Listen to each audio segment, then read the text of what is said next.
Bonjour à tous et bienvenue sur ma chaîne YouTube Les Ateliers de Ludo. Aujourd'hui, c'est une nouvelle recette de saison que j'ai envie de vous proposer. On va réaliser ensemble un tiramisu aux fruits rouges.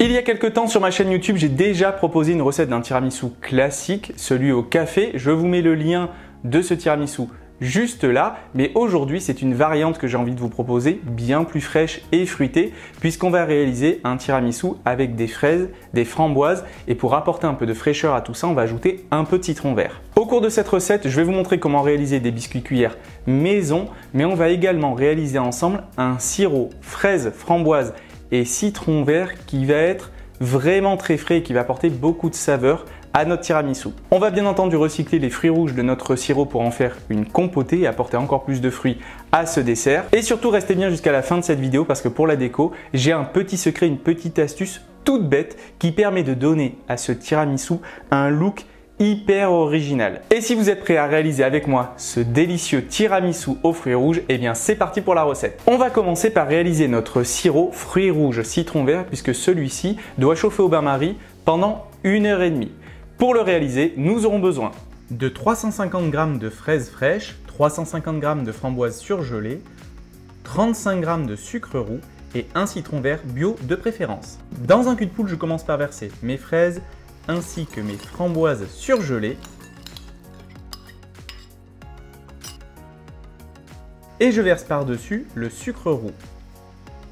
Je viens récupérer les zestes de mon citron vert à l'aide d'une râpe à zeste. Ça va vraiment donner du goût à mon sirop de fruits rouges. Bien entendu, je récupère le jus de ce citron vert que je viens verser sur mes fruits rouges. Je filme bien le cul de poule de façon à ce que l'ensemble soit hermétique et je vais placer l'ensemble au bain-marie. Une fois bien filmé, on peut laisser chauffer tranquillement nos fruits rouges au bain-marie pendant 1h30 et s'occuper du reste de la recette. Pour réaliser nos biscuits cuillères maison, nous aurons besoin de 3 blancs d'œufs, 70 g de sucre, 35 g de farine, 35 g de fécule et 3 jaunes d'œufs. Dans la cuve du batteur, je commence par verser mes blancs d'œufs que je vais fouetter afin de les monter en neige. Lorsque mes blancs commencent à devenir mousseux, je peux verser le premier tiers de sucre et continuer à fouetter. J'ajoute ensuite le deuxième tiers de sucre et lorsque mes blancs sont suffisamment montés, je peux verser le dernier tiers de sucre pour serrer les blancs. Lorsque mes blancs sont suffisamment montés, je peux cesser de les fouetter et y ajouter mes jaunes d'œufs d'un seul coup et je fouette à nouveau quelques instants jusqu'à l'incorporation complète de ceux-ci.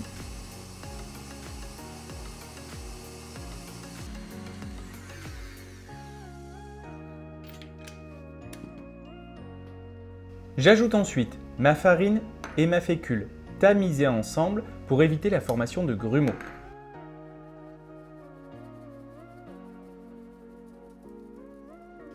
Et je mélange délicatement à l'aide d'une maryse en veillant bien entendu à ne pas faire trop retomber le mélange.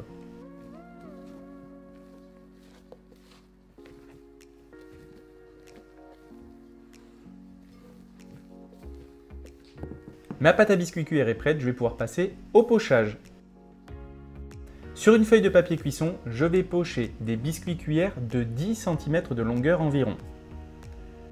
J'utilise ici une douille lisse de 18 mm de façon à obtenir des biscuits bien réguliers. Ici, on réalise des biscuits cuillères maison, mais bien entendu à la maison, si vous voulez gagner du temps ou simplement si vous ne voulez pas vous lancer dans la recette de ces biscuits, vous pouvez simplement les acheter dans le commerce, ça fera tout aussi bien l'affaire. Nos biscuits cuillères sont prêts à partir en cuisson, je vais les cuire dans un four préchauffé à 230 degrés pendant 7 minutes exactement.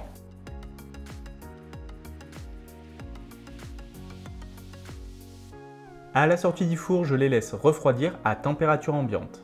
Pour réaliser notre crème montée au mascarpone, on va procéder en 2 étapes. On va commencer par réaliser une pâte à bombe, c'est-à-dire des jaunes d'œufs fouettés avec un sirop. Et dans un second temps, on va réaliser une crème montée au mascarpone avant de mélanger les deux. Pour réaliser cette crème, nous aurons besoin de 115 g de sucre, 30 g d'eau, 250 g de mascarpone, 80 g de jaune d'œuf, 300 g de crème liquide entière, 6 g de gélatine et une gousse de vanille. Je commence par hydrater mes feuilles de gélatine dans un grand bol d'eau froide pendant 15 minutes. Pendant ce temps, je vais réaliser un sirop en versant dans une casserole l'eau, le sucre, et je vais porter l'ensemble à ébullition jusqu'à atteindre 110 degrés. Dans la cuve du batteur, je verse mes jaunes d'œufs, je récupère les graines de ma gousse de vanille que je viens ajouter à mes jaunes d'œufs. Je fouette l'ensemble et lorsque mon sirop est prêt, je viens le verser en filets le long des parois de la cuve tout en continuant à fouetter. Mon mélange doit s'éclaircir et doubler de volume. Une fois monté, j'ajoute ma gélatine hydratée fondue au micro-ondes et je continue à fouetter jusqu'à incorporation complète. J'obtiens un mélange au ruban. Je débarrasse ma pâte à bombe gélifiée dans un petit bol avant de monter ma crème fouettée au mascarpone. Dans la cuve du batteur, je verse le mascarpone que je vais fouetter à petite vitesse de façon à le détendre. J'ajoute ensuite la crème liquide bien froide petit à petit et je continue à monter jusqu'à obtenir une belle crème montée bien ferme. Mes deux préparations sont prêtes, je n'ai plus qu'à les mélanger ensemble. Je peux maintenant incorporer ma crème au mascarpone à mon mélange précédent. Pour cela, je vais procéder en 2 ou 3 fois. Je commence par incorporer environ un tiers de ma crème mascarpone à ma pâte à bombe et je mélange à l'aide d'un fouet. Lorsque c'est fait, je peux incorporer le reste de ma crème mascarpone et continuer à mélanger à l'aide du fouet jusqu'à obtenir une crème à la texture homogène. Ma crème légère au mascarpone est prête, je peux la placer dans une poche à douille et poursuivre la recette. Après 1h30 de chauffage, mon sirop fraise, framboise, citron vert est prêt, je peux filtrer l'ensemble et récupérer mes fruits pré-cuits.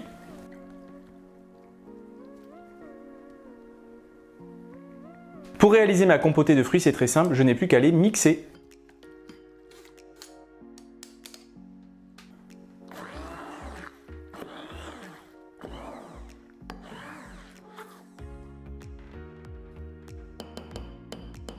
Tous mes éléments sont prêts, je peux passer au meilleur moment de la recette, c'est-à-dire le montage de mon tiramisu. Et comme pour tous les tiramisus, on va procéder par couches successives, donc biscuit imbibé, compoté de fruits rouges, crème légère mascarpone et on renouvelle l'opération une deuxième fois. J'aligne donc une première couche de biscuit cuillère imbibé de sirop aux fruits rouges au fond d'un grand plat.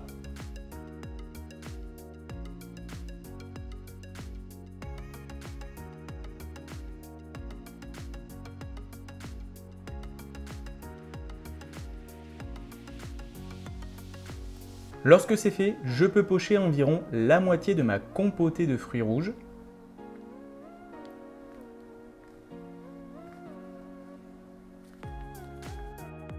Et je viens l'étaler avec une petite spatule coudée de façon à obtenir des couches bien régulières à la découpe. Je poche ensuite une première couche de crème légère au mascarpone.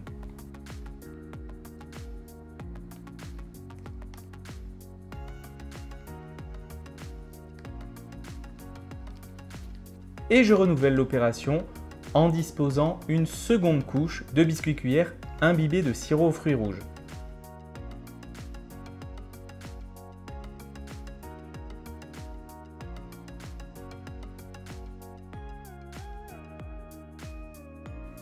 Je poche la deuxième moitié de ma compotée de fruits rouges.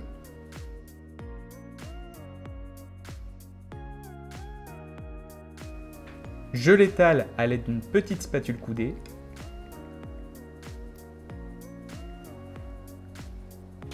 Et je termine en pochant ma deuxième et dernière couche de crème au mascarpone. Il ne me reste plus qu'à décorer mon tiramisu aux fruits rouges et pour cela, nous aurons besoin de 50 g de biscuits roses de Reims et un peu de poudre de framboise. Dans la cuve d'un mixeur, je vais placer mes biscuits roses de Reims et je vais les mixer de façon à obtenir une poudre rose très fine. Je vais tamiser cette poudre de biscuit sur toute la surface de mon tiramisu.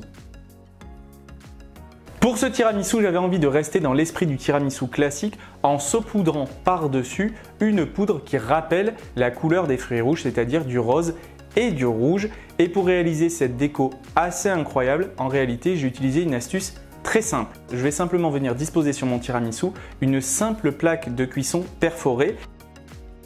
Et je n'ai plus qu'à venir saupoudrer ma poudre de framboise par-dessus ma grille.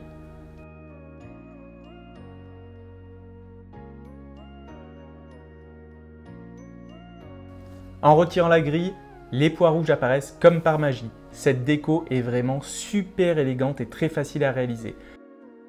Pour la touche finale, je viens disposer harmonieusement quelques fruits rouges sur le sommet de mon tiramisu et c'est prêt! Et voilà, maintenant notre tiramisu est prêt à être dégusté. Il est vraiment très beau et très original. J'espère que cette astuce de déco t'a plu et que tu vas refaire cette recette à la maison. C'est un tiramisu qui est vraiment très frais, de saison. On peut l'accommoder avec les fruits qu'on veut. On peut même mettre des myrtilles, des mûres par exemple. On peut pourquoi pas y ajouter des cerises, ça marche très bien. Si tu as aimé cette vidéo, pense à la liker et abonne-toi à ma chaîne YouTube en pensant à activer la petite alerte pour ne pas rater mes prochaines recettes en vidéo. Et je tiens à t'informer qu'il y en a de nombreuses qui arrivent très prochainement. Si tu refais cette recette de tiramisu à la maison, n'hésite pas à me taguer sur les réseaux sociaux @atelier_de_ludo. Ça va me permettre de venir jeter un petit coup d'œil à ta réalisation et de venir liker et commenter ta recette. Surtout, continuez à vous faire plaisir en pâtissant et à régaler vos proches avec vos plus beaux gâteaux. Et quant à nous, on se retrouve très bientôt pour une prochaine recette en vidéo. Au revoir!